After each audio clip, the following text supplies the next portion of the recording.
Hi, today I'm making mummy hot dogs in honor of Halloween trick or treat. And so we're going to begin with just a can of Crescent dough rolls, or the dough sheet in this case, ketchup, as well as candy eyeballs. That's an important piece. And one package of chicken franks, or, whatever preferred hot dog you like. Okay. And so we're going to begin by opening the canned crescent rolls and rolling them out on a cutting board. In this case, I put a little flour to keep it from sticking.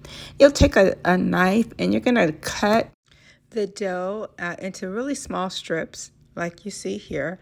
And then you're going to wrap those strips around the chicken frank or the hot dog. Okay. And you wrap them around any various combination of ways. The goal is for it to look like a wrapped mummy when you finish, and to be able to place those chicken franks with the wrapped dough on parchment paper on a cookie sheet. And so you see I have 4 here. And then I'm going to stick those in the oven at 350 degrees for about 12 minutes. And when they come out, they're going to be really soft golden brown. So you want to keep an eye on them because you don't want them to burn. Next, you're going to take some ketchup, and you see I have 2 of the candy eyes here, and I dip those candy eyes into the ketchup and place them on the hot dog so they look like a face that is wrapped, and maybe the mouth was covered by the dough.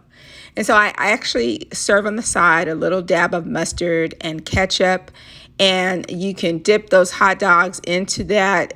And they look like, oh no, you're eating me. But these are an adorable little treat for the Halloween party or gathering. It's great to make with your children, and so they can enjoy the fall activities and trick or treat.